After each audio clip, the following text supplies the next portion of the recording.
create them. We make poor choices. Not based on our mind, but only on our heart or whatever. And we, by making poor choices, create problems to ourselves. So don't let's always blame devil for our devil made me do it. He can't make you do anything. He can only suggest to you.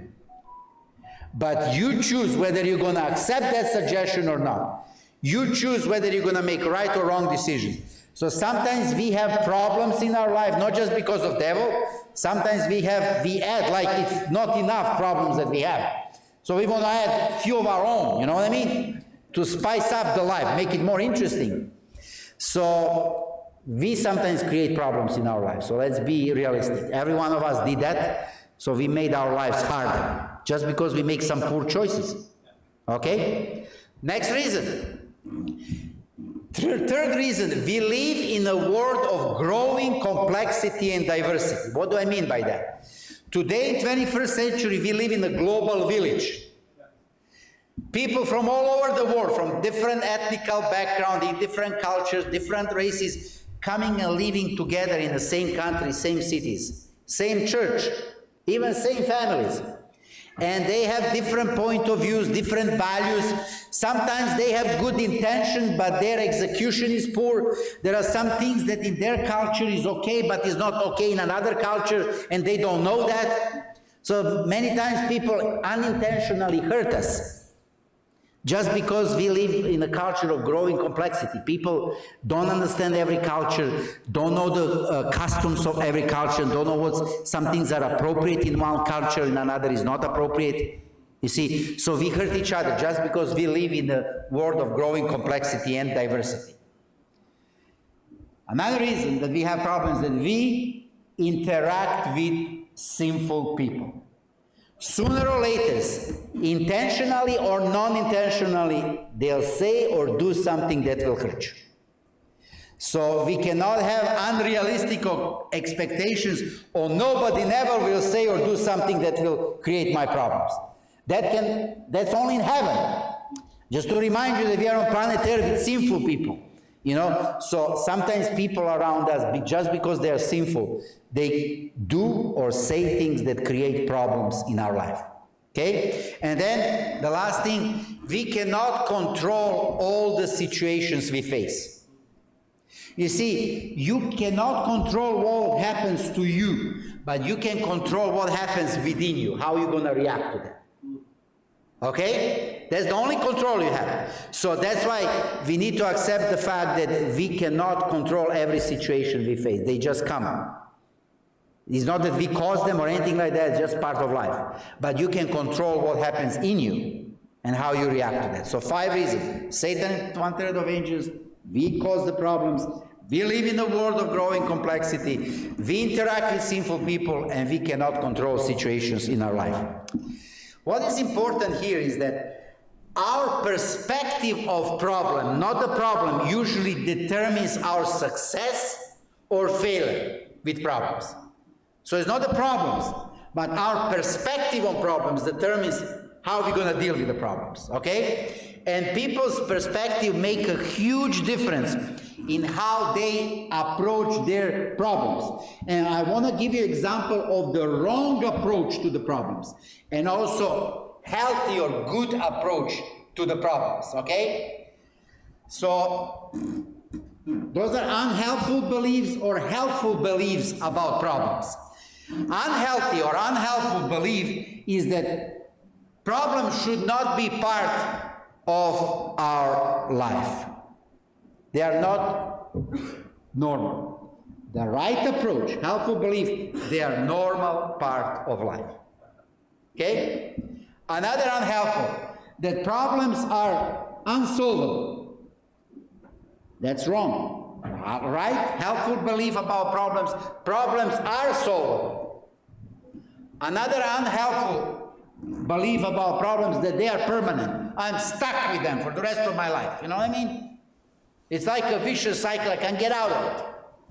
But that's wrong. Problems, every problem is temporary. Nothing lasts forever. Not even problems. You know what I mean?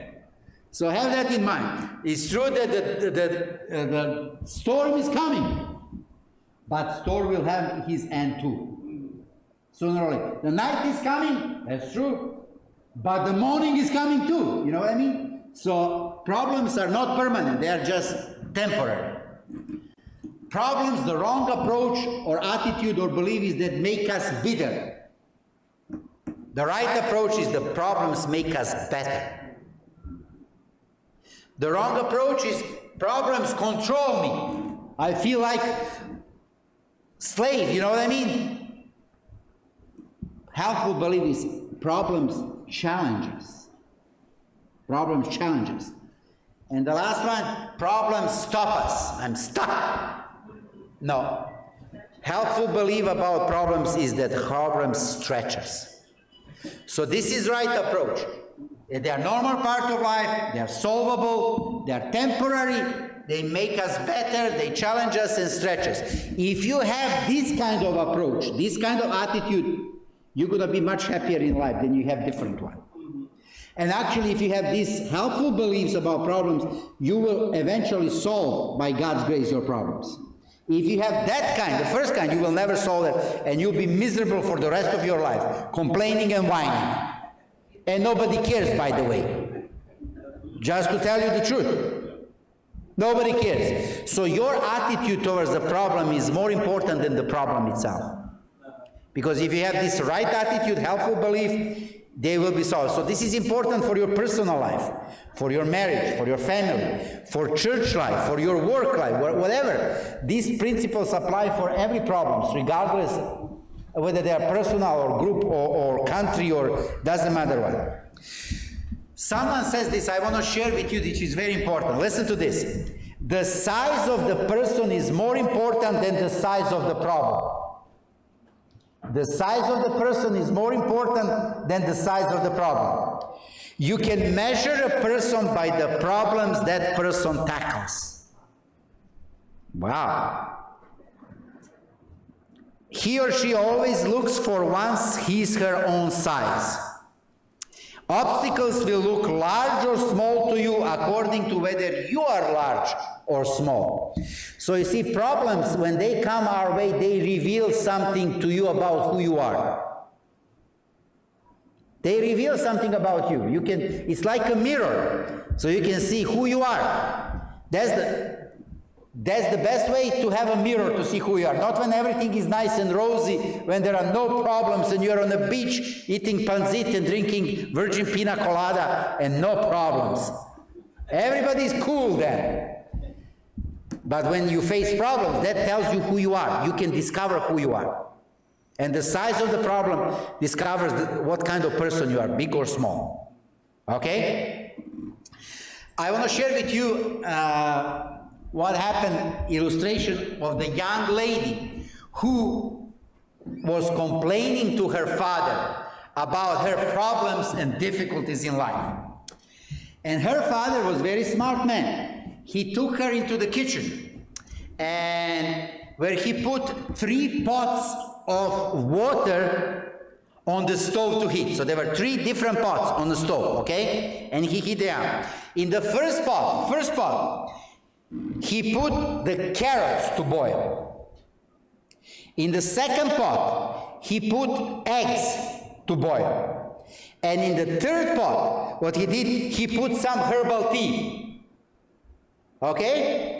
So after 10 minutes of boiling, he took them out and put them in front of his daughter. And his daughter asked, what is this all about? What is this all about? And then her father said, each of these items can teach us something about the way we handle problems and adversities in life. He said, the carrots started hard, but after heat was pressured and hot water, they ended up being mushy, soft, not hard. The eggs started being very fragile, but ended up being hard and rubbery, and then firm. And then the water ended up being a herbal tea. So what he was trying to tell her, that you choose how you respond to your problems. The herbal tea on one hand changed the water into something better. So we can use the problems as the stepping stones to make something better in our life. Or we can be like ended up being bitter. Instead of becoming better, you ended up being bitter. Or you become hard like an egg, or you melt down and you're depressed. You're soft like a carrot after being boiled, even though you started hard. So, what is the best way to solve the problem? Well, the best way to escape the problem is to solve. Because if you run away from the problems, they will follow you. Okay? So the best way to escape from the problems is to solve it. And I want to share with you some advice how to solve the problems. And as I say, this applies in your personal life, in your marriage, in your family, church, school, work, environment, country, world. So first thing that we need to do is how to solve problems. Number one, ask God for wisdom. Bible tells us you do not have because you do not ask. And remember when young King Solomon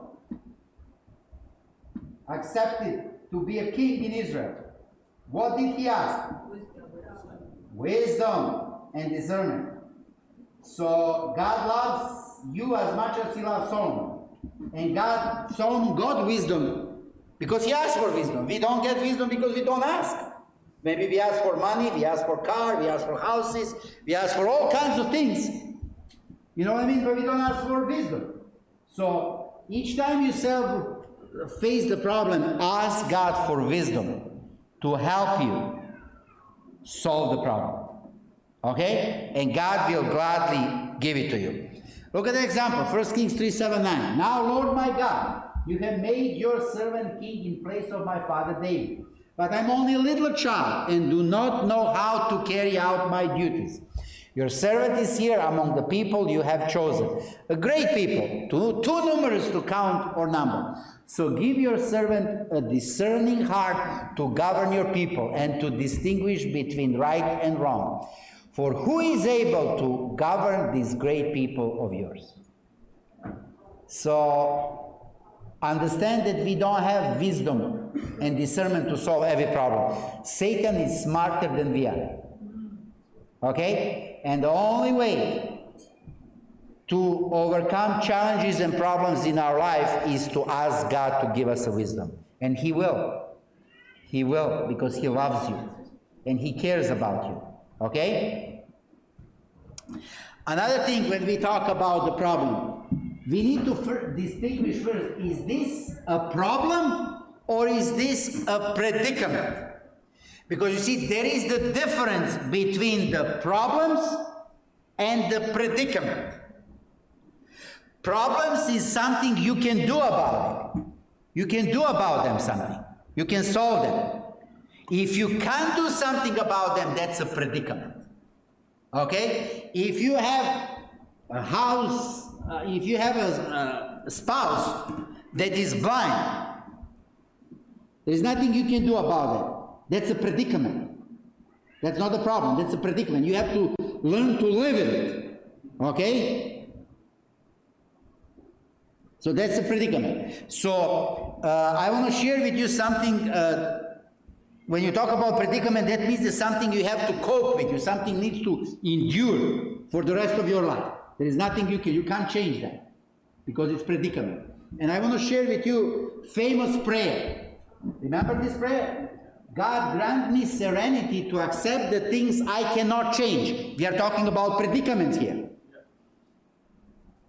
Help me to understand what is predicament, what is that I cannot change, and what is the things that I can change. So God grant me serenity to accept the things I cannot change, courage to change the things I can, and the wisdom to know the difference. Yeah. Okay? If you can separate the predicament from the problem, then you put yourself in a position to deal with the predicament and to solve the problem. Because what happens if you don't have that wisdom on discernment, or wisdom to know the difference between predicament and problem, you'll spend all your time and energy to solve the predicament and you will do nothing about it. You'll get frustrated and depressed. And don't have time and energy to deal with the problems that can be solved. Okay? Also, if you treat the problems as predicament, then you end up being depressed. Because they are solvable. Problems are solvable. Predicaments are not solvable. Okay? So we need the wisdom from God. Is this a predicament or this is a problem? Because predicaments, you need to learn to live with them. Here, you can't get rid of the snow here. If you live in Canada, predicament is that you'll have snow. So it doesn't matter where you come from and what you prefer to be sunny all the time, 30 degrees ain't gonna happen. Yeah. And there is nothing you can do about it. It's a predicament, it's the way it is. So you better use to, instead of complaining every winter about the snow, go and solve the problem. That's a predicament, okay? So that's why it's important for us to understand the difference. Another thing, how to solve the problems, is anticipate problems. Since problems are inevitable, expect problems, anticipate problems. Anyone who expects the road to be smooth and easy will continually trouble him or herself. The problem not anticipated is a problem. A problem anticipated is an opportunity. Okay? So anticipate problem. That's the normal part of life. Don't think that you are exception and they will bypass you. No, they won't. Devil doesn't like you that much. You know what I mean? So you will have the problems. He'll come to you one way or the other. So anticipate them because they are normal part of life. Okay, so let's see how people respond to problems. Accept the problems and try to solve them. So when problems come your way, accept them. Admit, okay, I have a problem. The first step of solving problems is to admit that you have a problem. You can never solve the problem unless you admit. If alcoholic or substance abuse person says, no, I'm just a social drinker, yeah, I'm just like, no, I'm not addicted to that. No, you're not. Every day you're taking it. Yeah, no, and you can't live without. No, you're not. You know what I mean? So the first step of solving the problem is to admit I have a problem. And then you go solving the problem. So how do people respond to problems? This is how they respond. Listen how 3 groups, and you identify who you are. They refuse to accept the problem. They ignore them and hope they will go away. But the problem left alone only gets worse. So first group of people refuse to accept the problem. Second group of people, they accept the problems, but they put up with them, like it is predicament. It's like Canada's snow. No, problems are not predicament. Problems can be solved. So you don't put up with the problems, you put up with predicament, and you solve the problems. You see? That's important. And then you have people accept them and put up with them because they feel powerless to solve them. That's why they put up with them. And then the third, the healthy one, is they accept the problems and try to solve them. They tackle them willingly. Okay, next one. So first, ask God for wisdom. Second, is this a problem or a predicament? Anticipate the problems. They're a normal part of life. Accept the problem and try to solve it. Don't ignore them.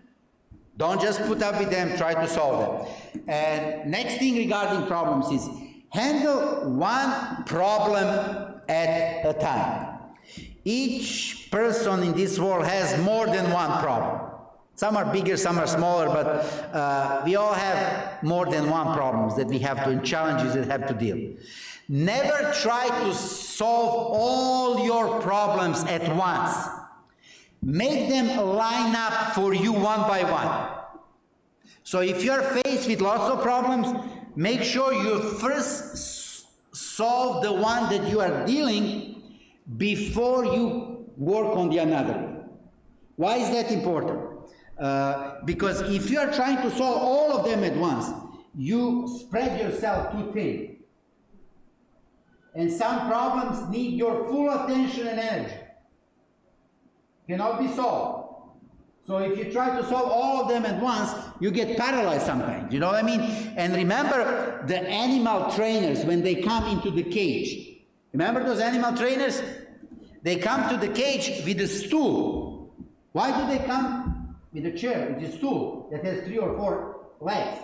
Why do they come with a stool in the cage? Because the lion or a tiger is focusing on all these legs at once because they point towards him and it paralyzes the lion. He's focusing on all these legs and that's why it paralyzes him. He won't attack the trainer. And they use their tactics because all these pointing legs are paralyzed. He's trying to focus on all of them at once and they are kind of paralyzed. That's the same thing the problems do to us. If you focus on all of them at once and try to solve all of them at once, you get paralyzed. And you won't be able to solve. So line them up one by one. There are some that you have to deal. There are some that are emergency maybe. So you deal with those first. And once you solve, then go to the next one. If you are not a good problem solver, try first to solve the smallest problems. Tackle them first. It will take less time, less energy, and once you solve them, that will give you energy and enthusiasm to face the bigger ones. Okay? So if you are not good at solving problems, start with the smaller ones, and then you'll get more confidence, and you'll tackle the bigger one, and bigger one, and bigger one, and bigger one. Okay? So that's why it's very important. But don't try to solve them all at once. Focus one by one. Okay? In a line of importance, okay? Because there are some you can't leave them later on down the road because you might die, you know what I mean, down the road. So there is no point. So you have to know which one are emergency, which one are not, okay? I think we need to, I didn't press this one. Can you hear me now? Yeah. Better, yes. Now it's double trouble, okay. Good. So, number 6. Surround yourselves with problem solvers. There are people in your circle, whether they are friends or relatives, who are good at problem solving. So surround yourself with those people. If you're not good problem solver, bring others into your life who are. They will immediately complement your weakness and you will learn from them. And you know who was the wisest person in the world? Who? Solomon. Yes. The wisest person is the one who surrounds himself with people who are wiser than themselves. The wisest person in the world is the one who surrounds himself with wiser than himself. And remember Solomon, he was the wisest man in the world. And guess what? He still surrounded himself with a wise man from his father's previous cabinet, David. Think about that. The wisest man in the world still surrounds himself with those who are way older than him and experienced. And remember when he died and when his son Rehoboam became a king. Remember, there was a problem. What was the problem? The 10 tribes from the north came and said, if you are going to be like your father and tax us so high, we're gonna divide. We're gonna create our own country. Remember? And then, what did Rehoboam, Solomon's son, did? He talked with his father's wise men, advisors, Solomon's advisors, and told him, and they told him, if you are kind to them, if you're gentle, if you lower the taxes, they will be your subject for the rest of your life. But then he said, I don't think that's wise enough. So he went to his peers, these 20 years old young boys, you know what I mean, who know everything. You know what I mean? Like him. And then he asked for their advice, remember? What did they advise him? Oh, you need to be firmer and even harsher than your dad. Your finger is going to be harder than your body of your father on that. And who did he listen? His peers. And what's the history? They divided the country. Ay, ay, ay. You see, one poor decision destroyed the country. He lost 10 tribes. He lost almost 85% of his territory and people just because he did not listen to the wise men from his father's court, but he listened to his peers. And look what happened. You know, we need to learn from history. So that's why it's very important. Even you're a good problem solver, surround yourself with people who are maybe your father, your grandfather, your uncle, your friend, your pastor, teacher, I don't know who, doesn't matter. But surround yourself with people who are good problem solvers, because it can help you solve the problem faster, to come to the solution faster than usual, okay? Surround yourself with the problem solvers. Another important thing when how to solve the problems, evaluate the problem. At the very beginning, before you start solving it. If you misjudge the scope or the size of the problem and try to deal with the problem anyway, you will have to stop in the middle of it and then go back and redo your homework. Reevaluate the problem. And you have to start from zero. And you have to start from all over again. That's why it's very important that before we tackle the problem, we need to evaluate the problem.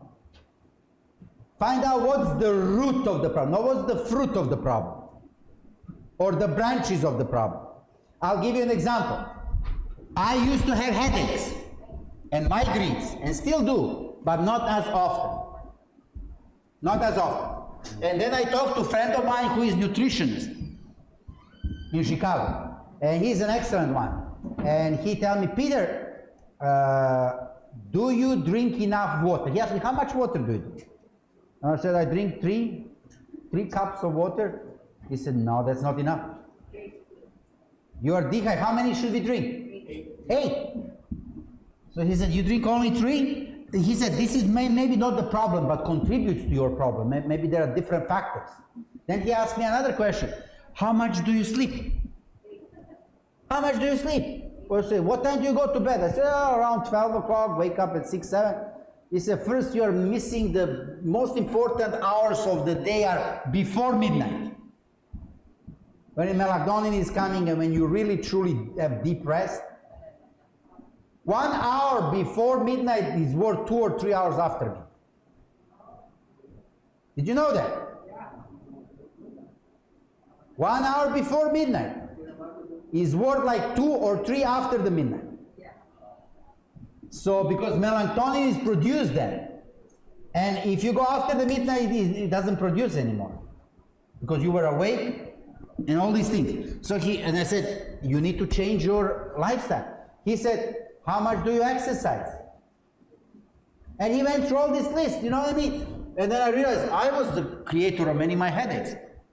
You know what I mean? So I start to drink more water, I start to breathe more fresh air, I start to go earlier to bed, start to exercise more, and guess what? My headaches went 60-70% down. I still have this because of challenges. I have to deal with problematic churches like you and all that, so that stresses me out. You know, I need to deal with disobedient pastors, you know what I mean, who think they know everything and they just started the ministry. So it creates me lots of stresses, you know what I mean? So I can't avoid the stress. But you see, you have to find what's the cause of the problem. Before, I would use Tylenol or Advil. And that solves my problem for a few hours, but then I get a headache again. Because I was dealing with the symptoms of the problem, not with the cause of the problem. Once I start drinking more water, sleeping earlier, exercising, having fresh air, you know what I mean? Avoiding churches and pastors, oh, no more headaches. No more headaches, man. You know what I mean? So that's something that is very important for us. So if you don't evaluate the problem for just rush, I'm going to solve it, you're full confident, this is a small problem, you know. Make sure that because you'll have to go back and then really revive. Then you spend your time and energy wasting for nothing. And then you end up on zero. You know what I mean? You made any progress, so it's not encouraging at all. So take your time to reevaluate the problem. Take your time to find the cause of the problem. And then tackle the problem. Then it will be resolved much, much better. And then the last one is determine the best 3 ways to solve the problem. There is not only one solution for your problem. God has 1,000 ways to come to rescue us. 1,000 different options to answer your prayer, isn't it? Either he can answer directly, talking to you, or he can send other people in your life, or he can arrange circumstances in your life to read something that will help you with your problem. You know what I mean? God has hundreds of ways how to solve your problem. So don't think that there is only one solution for the problem.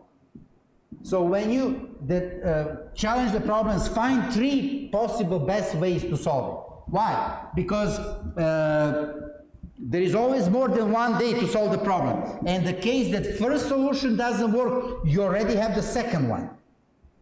And if second doesn't work, you already have third one. Instead of going back and then thinking about, oh, what do I do now? What's the second? It's waste of time and energy. And it's not fun to deal with problems. This is not your high, you know. You don't want to spend your life dealing with problems. You want a little bit of time out and relax. You know what I mean? So those are the important things. So the ability to solve problems effectively comes from experiencing and facing and overcoming the problems. So you don't become good in solving problems by avoiding problems or by running away from the problems. You get good about solving problems by willingly tackling them. By God's grace, okay? Each time you solve one problem, you get a little bit better at the process. But if you never try and fail and try again, you will never be good at it. So those are the things that are very important for us. So first, ask God. Second, is this a problem or predicament? Third, if it's predicament, you have to cope with it, put up with it. If it's a problem, there is a solution. Third, anticipate the problem. They are a normal part of life. Can't run away. As long as you live on this planet, there will be a problem. You know what I mean? Fourth, accept the problem and try to solve them. Don't accept them and put up with them. Don't just refuse or run away from them. Number 5, handle one problem at a time.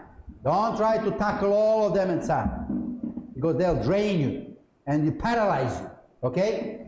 Surround yourself with problem solvers in your life and ask them for advice.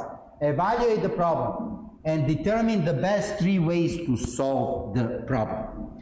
So that's all that I wanted to share with you. I hope that this is practical, that you can apply in your daily lives, marriage, personal life, family, church life, work, anywhere. Do you have any questions?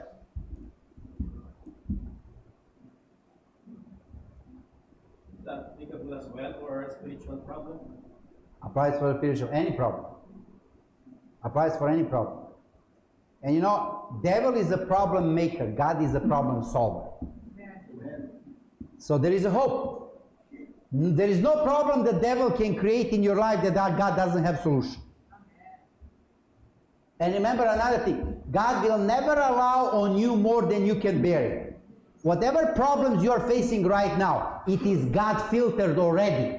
God will never allow to come your way if He realizes this is too much for Him. Like for your children, you don't give them too much chores or challenges to face if you know he's still young for that. You know what I mean? Maybe next year or in 2 years, he'll be able to do those chores, but you start with the small ones, isn't it? Small, and then as they grow up, you'll give them bigger chores, bigger responsibilities, you don't start with the biggest one when then the child is the smallest. Yes? If that statement is true, why does there are people who break down? Sorry? If your statement is true, why do some people break down and have a problem? Some people break down because they deal with predicament as it is a problem. Or they deal problem as a predicament. You see, they don't have that wisdom to determine this is I have to put up with. I have people who are still, they are here 20 years and they are still complaining about winter in Canada.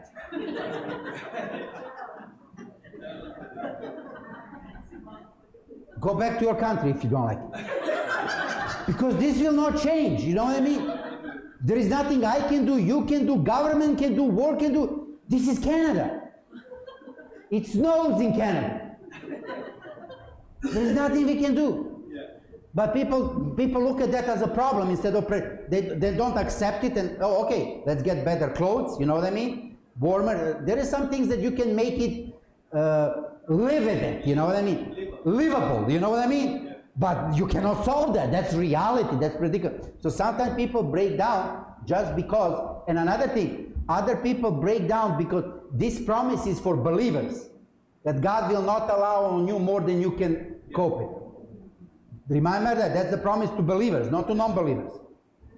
So if people choose to reject God, you don't want God, you don't want your protection, you don't want your wisdom, what can God do? He's God of love. He'll let them, and then devil puts on them way more than they can handle. Because they chose Him. They chose Him. But as a Christian, it's a promise, God's promise, that He will never allow on you more than you can bear. So everything that comes your way, imagine it's God's filter.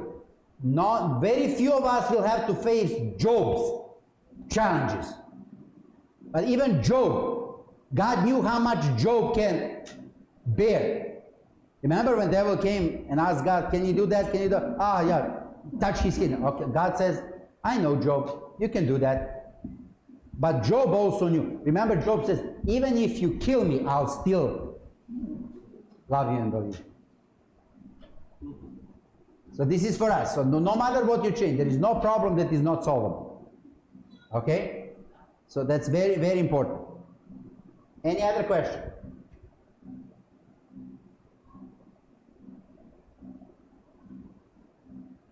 And this was very important that I was sharing with you. How do we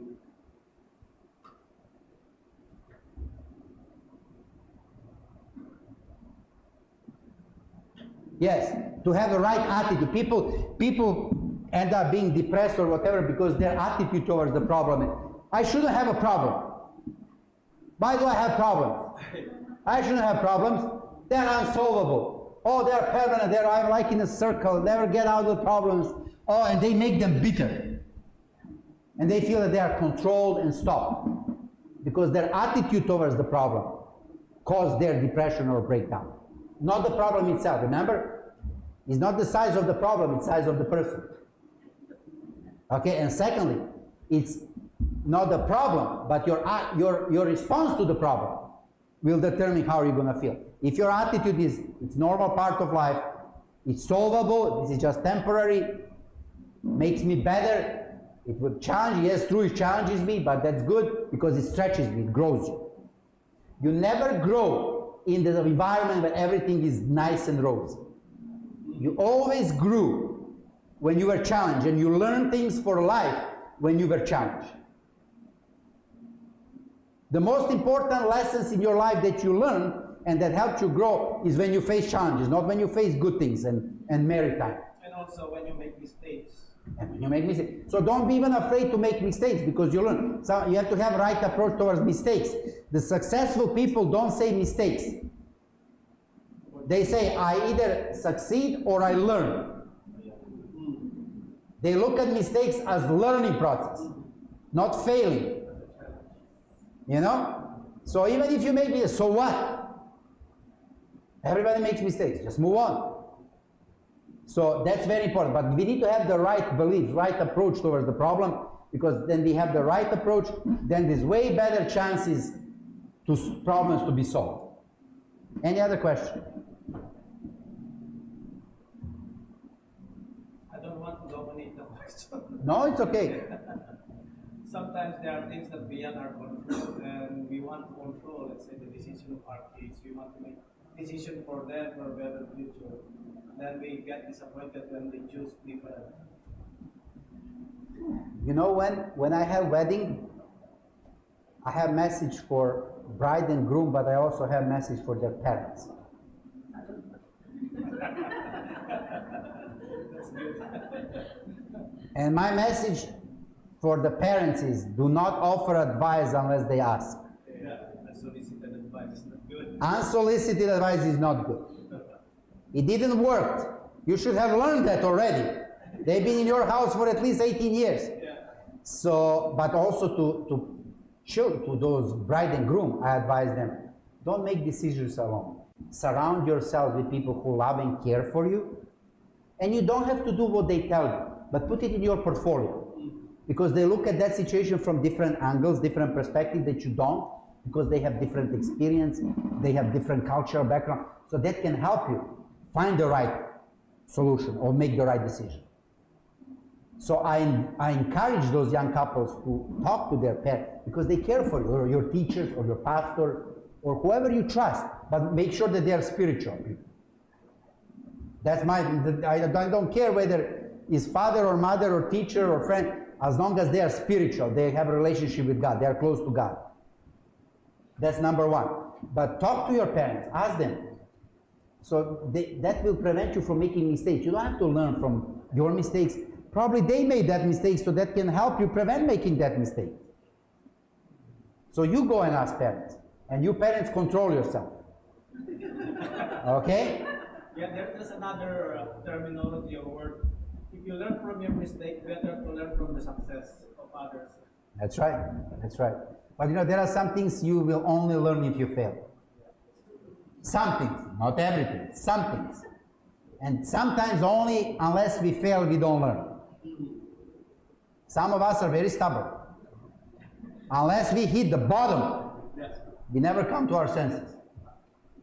Look at the prodigal son. No matter how much father could argue with him that he's making a poor choice, he didn't waste his time. He knew his son. He let him go and hit the rock bottom. And when he hit the rock bottom with the oink oink, he came to his senses.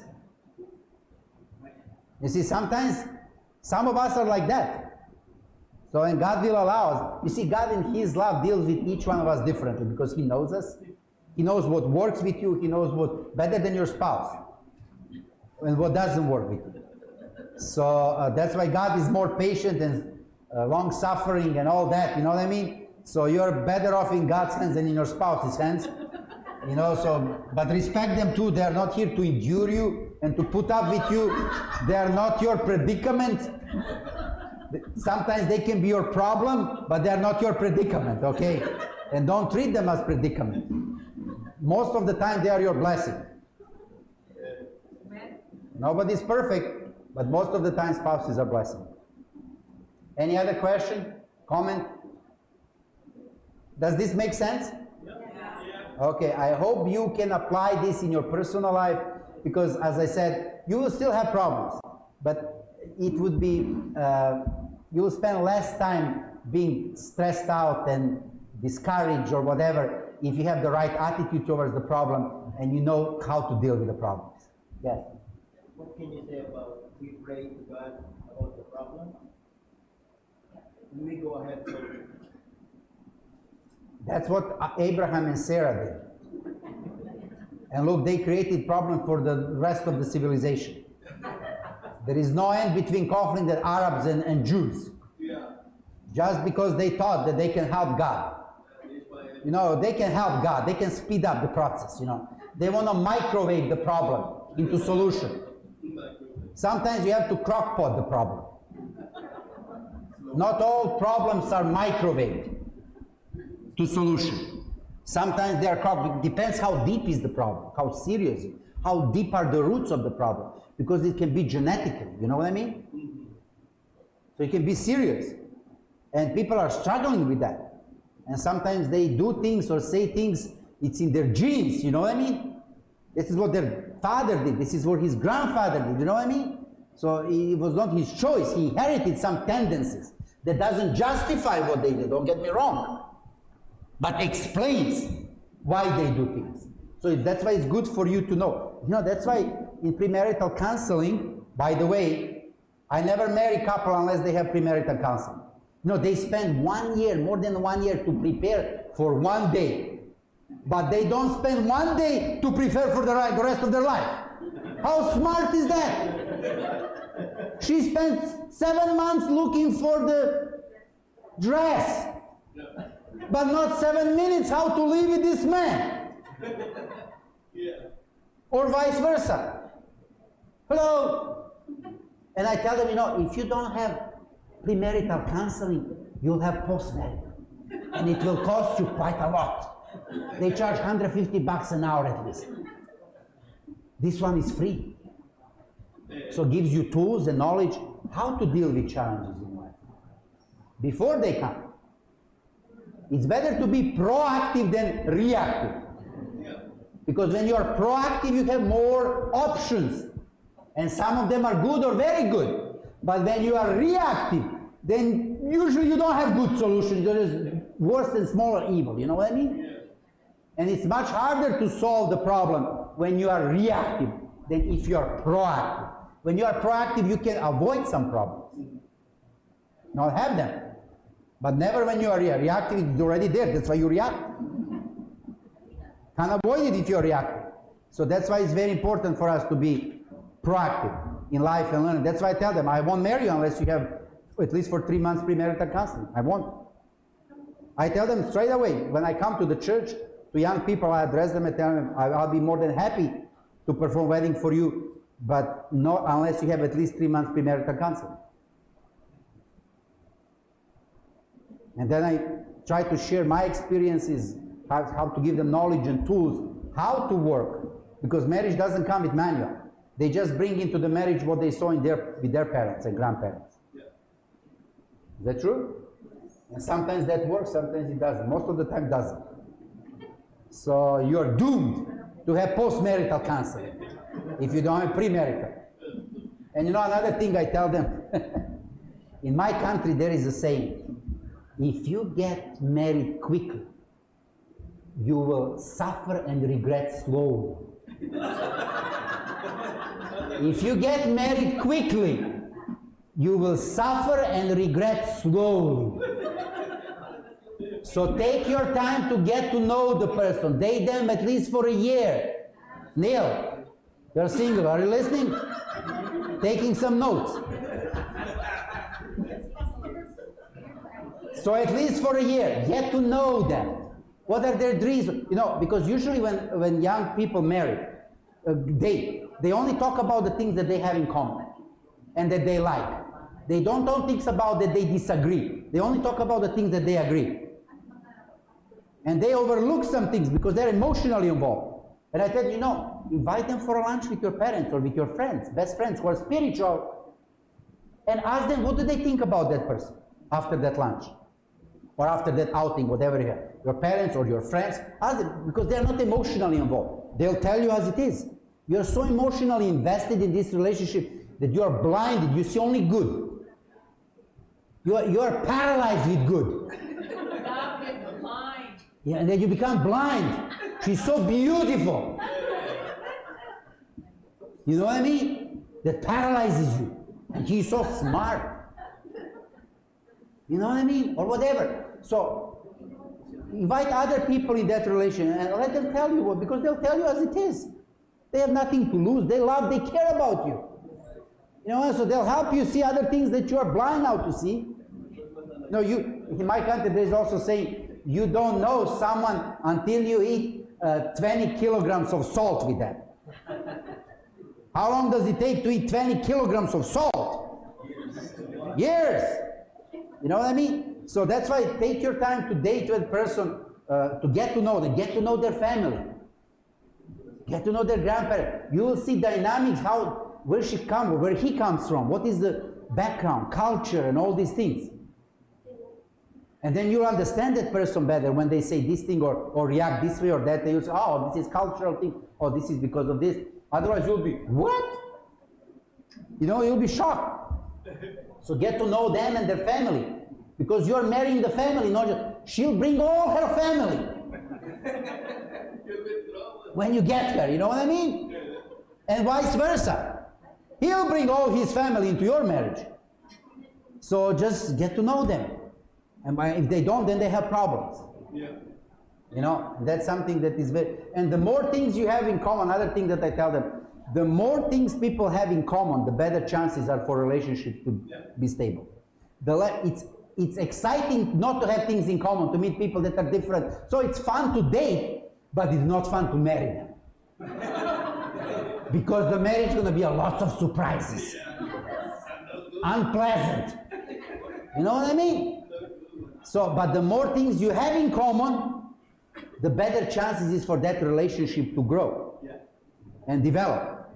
Because you're gonna tell her a joke and she's gonna get insulted, or vice versa, or don't get the joke, or you know what I mean? Because some things are okay in your culture but are not in her culture, or vice versa. So get to know and see how it works as you're dating. It's really good. Is this really working? You know what I mean? Get to know them, and then marry. Otherwise, you'll get married quickly, suffer, and regret slowly. Okay. Any other question?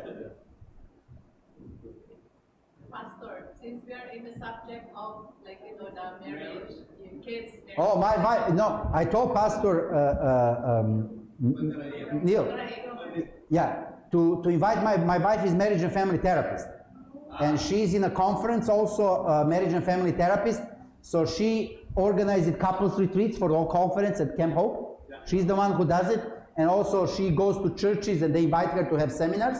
So she can come here, have Friday, Saturday morning, Saturday afternoon seminars, marriage or parenting, whatever you want, and they'll do that for free. They get their budget from the conference. They're volunteers, but they can come and help you. So leave those questions for my wife. She's better expert.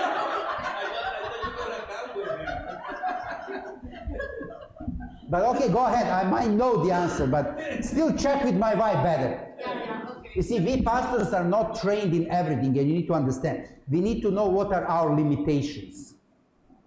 I can give some general advices, but if situation is more serious, I encourage them to go to the counselor, Christian counselor.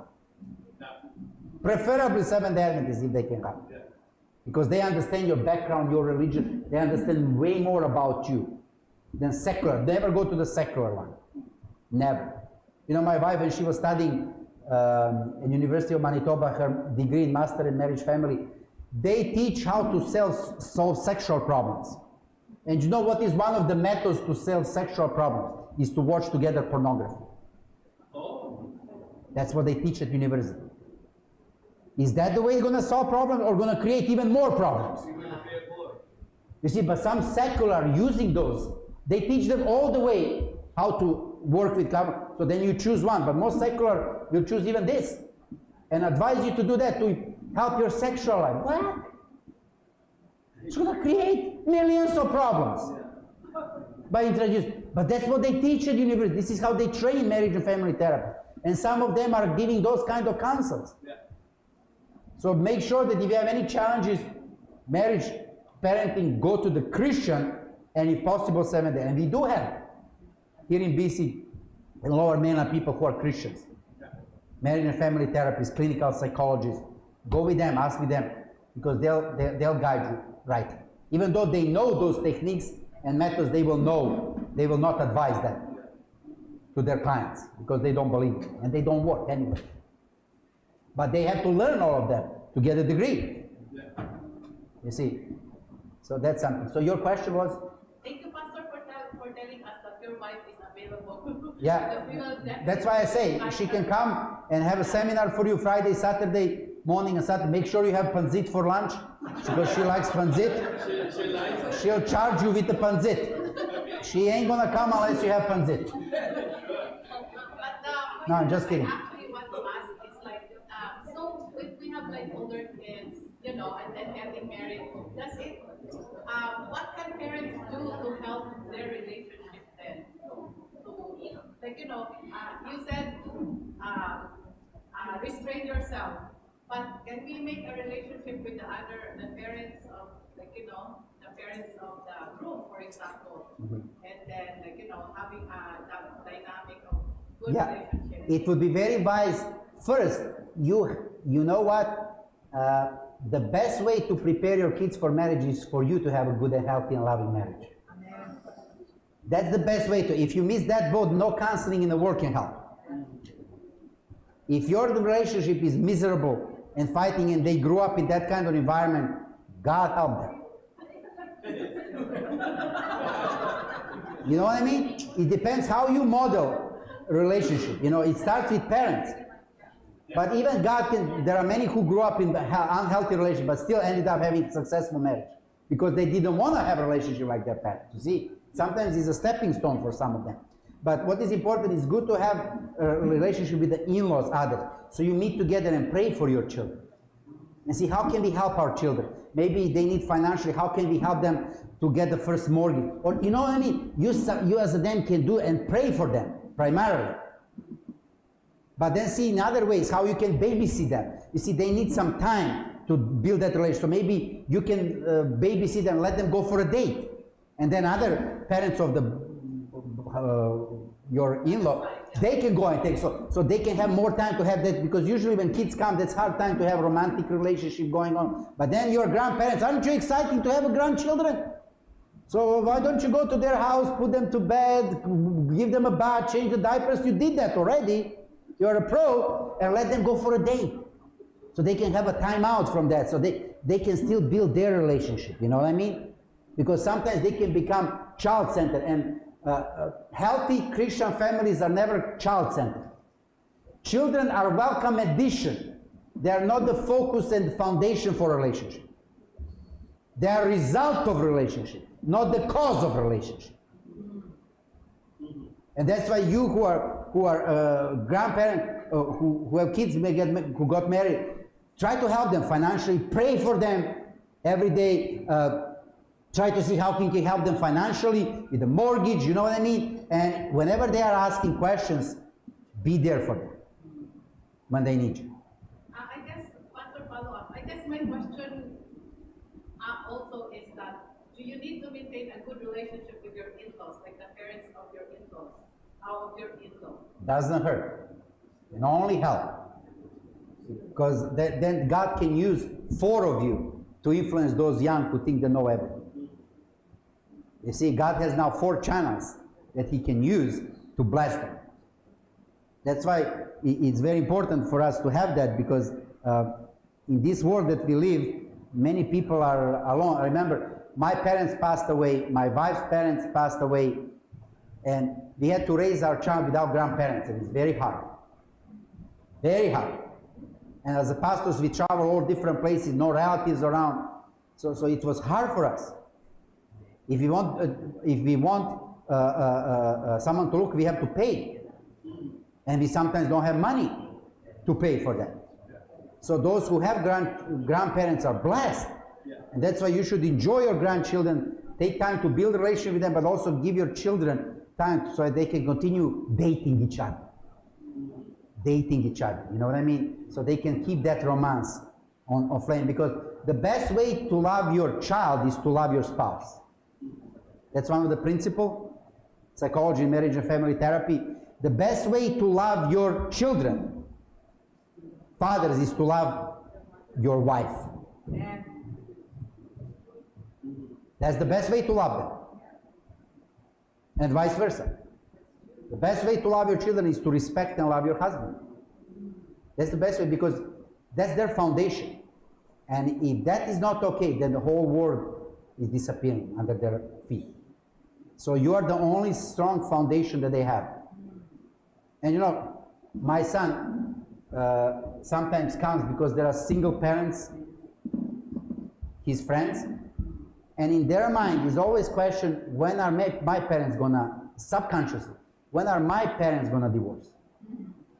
Because they see their peers, parents separated or divorced, so the question that comes to their mind is, when are my parents going to divorce? So, and devil reinforces that. And you see, and another thing that is important, whenever you have a conflict, it's nothing wrong to have a conflict in front of your children. As long as you make it up in front of them. What's happening is that we have a conflict in front of them, but then we make up in our bedroom. When we are alone, when they are asleep, and they never see that. And they still think that you are fighting. Because they never saw reconciliation. They never heard mommy or daddy say, I'm sorry. They heard when you hurt each other, but they never witnessed or saw when you said sorry. And you already did it, but it was when they were asleep. But in their mind, the problem is not solved. Yeah. And then they see their friends, divorced parents, so they say, when are my parents going to divorce? You see, so that's why it's very important. So it's not wrong to have a conflict, but try not to. Because look at me. I grew up in a family where my parents, I almost never saw them fighting. And when I got married, I started my first Bible in life, and I thought this is the end of the world. Did I marry the wrong person? Because I never saw my parents fighting. But my parents thought they didn't want to do that in front of me. They did that when I was asleep or when I was at school. So I never saw them fight. I never saw them make up. I never saw them say sorry to each other. I thought, you don't have problems in marriage. You get married and you're happily ever after. You know what I mean? The way to solve the problems is to get married, and you never have one. And then I married, and all my problem was my wife. You know what I mean? So are you trying to say, Pastor, that if a couple doesn't fight, it's not right? It's not, you see, it's how you fight. Not whether you fight. Pastor, I don't fight. No, well, you can, fight can be ignoring. Silent treatment can be fight. There are different ways to fight. Sophisticated, ways? That's okay, but it's still wrong. Doesn't make it right. It's not healthy relationship to ignore or be quiet or whatever. It's still broken relationship. You just don't express it, but it's still broken. And children can see, you can't fool them. You see, they're 24/7 with you. They see everything. They hear everything when you think they don't hear. They know everything about you. So be honest with them. So if you had a quarrel with them, then also let them see you when you make it up. When you say, I'm sorry, I think I said things that I shouldn't have said. I went too much, And when the children see that, they see, this is life, this is normal. And prepares them for marriage.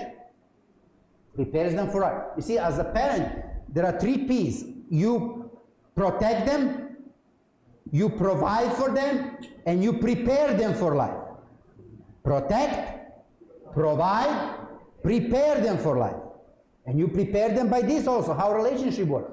Sometimes we have disagreement, but that's normal part of life. But we also make up, but also in front of them. And they say, oh, this is normal, they're okay, and they can move on. And when they get married, it will happen to them with their spouse. And they will say, oh, that's normal. And you model to them how to solve that. What do you do when you are wrong? When you said or did something? And they heard that and they saw it. And then they're going to repeat the same thing in their marriage. That's it. Otherwise, I'll charge you another panzit.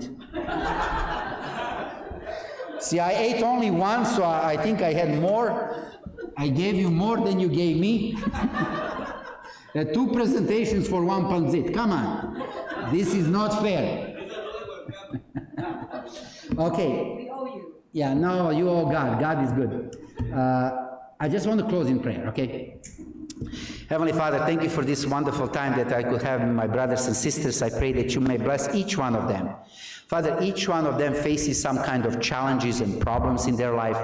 I pray that this presentation, that you may remind them of this presentation as they are facing those challenges and problems, that they can have the right attitude towards the problems, but also implement some of these things, how to solve the problems with you primarily, and then get encouraged so they can tackle other problems and even problems of people around them, so they can be problem solvers. And thank you for your promise that you will never allow to come on us more than we can bear it. And we love you, and please be with us for the rest of the Sabbath day. And thank you for answering this prayer. In Jesus' name, amen. Okay, God bless you.